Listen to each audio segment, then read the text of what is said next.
Hi, good morning. Post-unlock, society is witnessing change in consumer behavior and overall lifestyle. The recovery from this changed behavior and shopping pattern is estimated to continue for a period of 6 to 9 months more. This time needs to be used to reinvent and relearn new strategies for growth. So today we have Ms. Tashmish Sain, Group CEO, Malls at the Phoenix Mills Limited, India's largest retail mall owner and developer. She leads the retail portfolio at Phoenix Malls and has a long association of over 10 years with the group, where she has made significant contributions to the shopping center business. She's a seasoned professional with over 22 years of industry experience and has held various positions across J. Walter Thompson Worldwide, Mahindra Jesco, and Alpha Corp. Hi, Rashmi. Good morning. Hi, good morning, Ashna. Thank you for inviting me for this chat. Thank you. So Rashmi, how has been the journey of Phoenix Mall so far in pandemic world, especially when you've opened up the mall Phoenix Palacio recently in Lucknow in this tough time?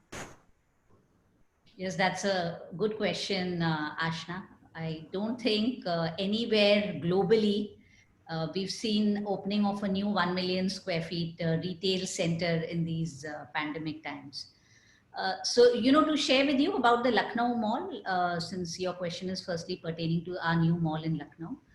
Interestingly, this mall was to open on 13th of March, and I was there in Lucknow on 12th. Actually, we were going to open the mall the next day. And that's when we heard that the Karnataka government has announced a lockdown and shutdown of malls in Karnataka. And, we suddenly regrouped together and we said, in a market environment where malls are going to be shut down and maybe lockdowns are going to be extended, for a long period of time, maybe it's not the right decision to open the mall. So we decided to hold back our decision and we didn't open the mall, and I took a flight and came back actually. So we were waiting. In fact, we had over 100 stores that were, newly merchandised because most of these stores, when they are opening a store with a flagship mall, our mall in Lucknow is very grand in terms of its architecture. It has this very opulent palatial architecture influenced by European and Awadhi, architecture elements. And if you look, I don't know if you've had a chance to look at the images of the mall. It has these grand domes. It has a 200 square feet long dancing fountain, and very opulent in terms of everything, whether it's the flooring patterns, the way the atriums are done, the lighting. We have close to 100 different chandeliers that have been sourced from across the world. So that is on the architecture side. Even on the brand mix side, the mall is fully leased and it has a very robust mix of international, national and regional brands. And so we decided to not open the mall. And of course, after that, the lockdown, started. And I think for the mall business, the lockdown has been, Ashna, very extended. In fact, our malls in Maharashtra were shut down for, over 5 months, as you know. And you've got me on a good time today because we've had a good comeback of our malls in Maharashtra. Our Palladium Mall in Bombay, our Phoenix Market City Mall in Kurla and Pune. All three of them have been operational for over 2-3 weeks, close to 3 weeks now. And they have been trading very well. So, you'll find me in a good upbeat mood today because most of our business is now open again. Sure. So keeping the architecture in mind of Lucknow, the Mughlai architecture, you have worked around the designs of your mall, huh?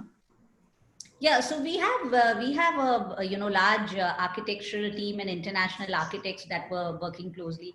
Archi Associate is the main architect on our project. And I think apart from architecture, the other thing is that it's a perfect marriage of brands and architecture. So, we have close to 300 stores and the mall is fully leased. In fact, the mall is going to see close to 70 new brands that the city has not seen before. We had Starbucks that opened last month. H&M is, scheduled to open soon. We have Steve Madden, Under Armour, Aldo accessories. I mean, a lot of brands that are not there in the city. So it's in a way, it's a perfect marriage of architecture and the brand mix. And that is what it will make it really appealing for the state of UP. That's really interesting. So as we all know, generally you retain 90% of the brands, which is really inspiring.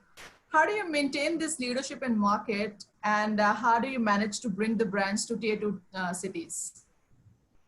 So I think retaining 90% of brands, I'd like to give full credit to the brands and not to Phoenix, because I'm happy to share that we really share a very strong partnership with all our brands.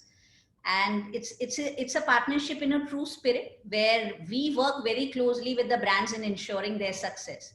We understand that the brand success is our success. So if we see that any brand is not performing, we work very closely with our marketing teams to help that brand, to understand what are the reasons that the brand is not performing, what is the support that we can give to them.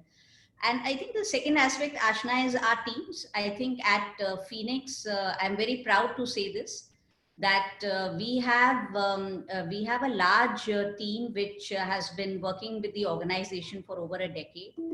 All of them are highly efficient and experienced in their respective areas. And so it enables us to work in a decentralized model, because a mall is almost like a living being. A mall can't be run, a mall in Bangalore can't be run out of head office because it requires a day-to-day running. It can't be run out of head office. So I think the second credit goes to our teams, because they are at the ground level on a daily basis, and they are this whole retail mall business is a very dynamic business, so you have to be with it on a everyday basis. And your strategies and the things that you're required to do sort of keep changing on a daily basis. And the third aspect is, I think, our marketing teams. We have very robust marketing strategies and plans. We invest heavily in marketing.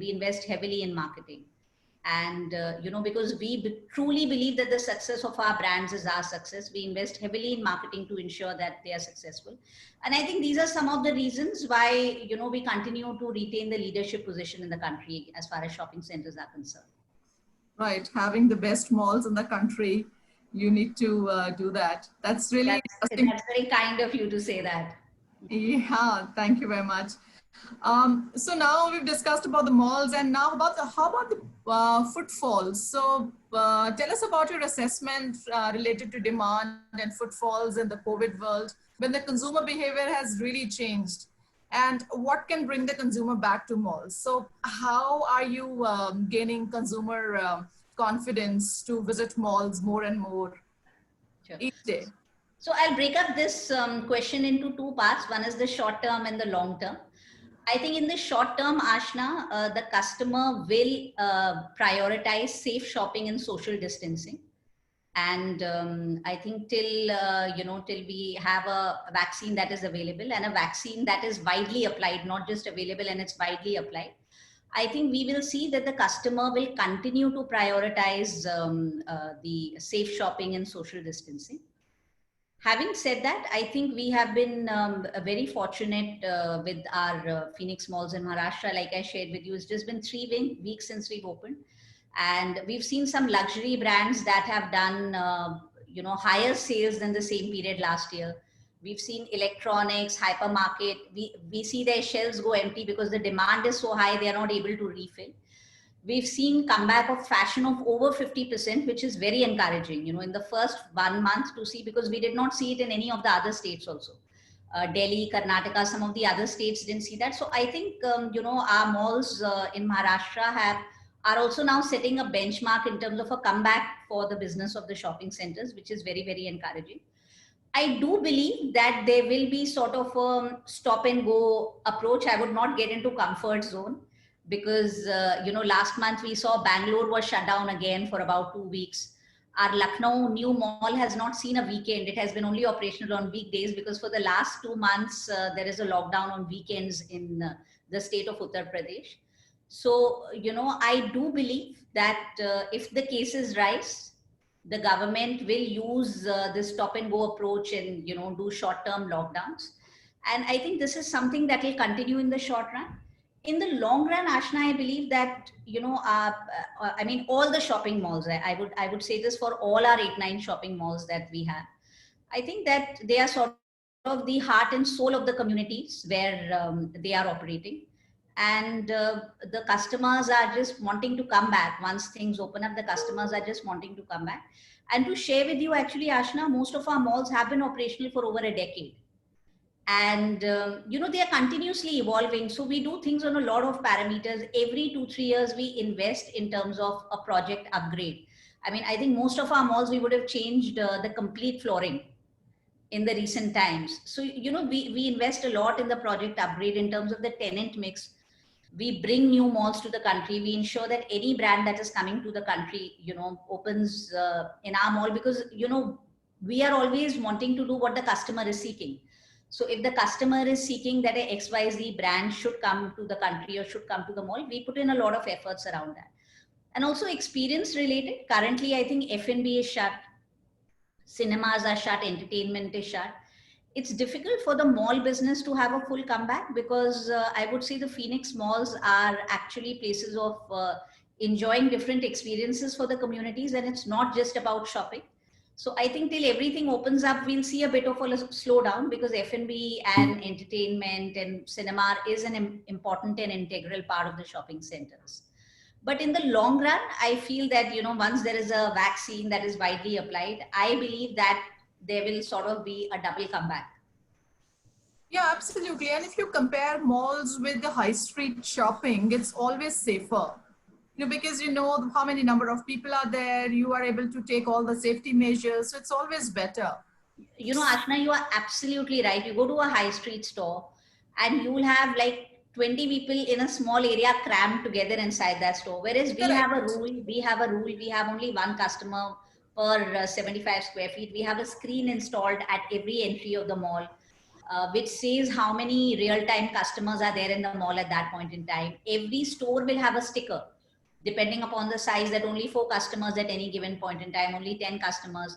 We'll have our mall staff at the ground level who's manning the social distancing, not just social distancing, even a mask. So if somebody is not wearing a mask, immediately someone will go up to the gentleman and say, sir, may I please request you to wear your mask? Whereas in high street, you don't see these things happening. So we've put in, we put in the cameras to check the temperature at the entry. We have the foot sanitizers. And, even in terms of sanitization, I think the early sanitization of the entire mall, restrooms, I mean, there are several things that we are doing. Because like you rightly said, for us, the topmost priority. That's really interesting. Is the health and safety. They gain confidence. Yeah. It's the health and safety of the customers, of our retail staff and our employees. That's really topmost priority for us. Absolutely, because COVID is going to stay with us for some time. So you are absolutely right, Ashna. We can't be supposing it was to be there for another 6 months, 10 months. We can't be in hibernation for another 6 to 10 months. But yes, we have to live with it consciously. So, at Phoenix, we are a very conscious organization. We understand that, the safety in COVID times is topmost priority. And I mean, I'm very happy to share with you that we get several messages from our retail brand partners and customers telling us that they feel so safe coming to our mall. I think that is what really gives us the true joys. I mean, 100% sale numbers will come back sooner or later, but this is what gives us the real joy. Yeah, absolutely. Could you highlight a little more on the technology part? So, on the technology part, there are a couple of things. One is that I think, while we share a very close partnership relationship with all our brand partners, typically what happens is the customer is shopping in the brand store. And, of course, we are there to provide all the services to the customer. But I would say that till you are not totally digitized, you are not connected in real time with the customer. So the moment you apply technology, I mean, in simple layman terms, the moment you apply a technology platform and a CRM platform, I think what happens is, you get to know your customers, you get to know their preferences, you can connect with them on a real time basis, and you can service them better. Also, I think it gives them an environment that, they could be in their home, they could be in their office, they could be on their laptop, on their phone, whichever place. And I think an omni-channel platform of a mall essentially gives them the ability to have the same experience. They don't have to physically go to the mall, but it enables them to have the same experience. So I think this is, one of the things that we have been working on at an ideating level. But we are also sort of fast tracking it now. Sure. So do you also have some kind of an app wherein people can actually see the exact numbers in the malls? Because many mall companies have, they've come up with this app. So do you Yeah, also? so I think that's another thing. We'll be launching our app soon. We are working with Enhance on the Phoenix app. Okay. And it's basically a loyalty program. So the customers have the app, and whatever services they are seeking, or whatever, the stores are connected on the app. So if a customer wants to go through the catalog of the brand store, or even in terms of if they want to pay the brand directly and pick up the goods from a curbside point. Even in terms of F&B again has moved to both contactless ordering as well as contactless payment. And the app enables a lot of other services. If you want to book, if you're going to a luxury store and you want to do a booking of an appointment in advance, or if for a parking purpose you require, though things like parking, I don't think customers use the facility that much. But yes, like you said, some of these services are available if you want to book your slot to come to the mall, or a parking slot, etc. Yes, some of these services are available in the mall. If you require someone to, sort of a hands-free baggage, if you're going to do a lot of shopping and you require someone to carry your bags. In fact, we have this UV sanitizer that we've installed in all our malls, where after shopping, you can actually run your shopping bags through the unit UV sanitizer and have them sanitized. Okay. And so the app enables, if somebody has a requirement for the bags to be dropped at their residence, it enables all these things as well. Thank you, Rashmi, for your valuable time. Read Exhibition's initiative for bringing industry leaders together is to present their unique thoughts in these testing times to help many in the industry to survive their day-to-day challenges. So let's stay connected for much more to come. Thank you, bye, and stay safe. Thank you for inviting me for this chat. Thank you very much. All right, stay safe. Sure, thank you. Thanks, bye-bye. Bye.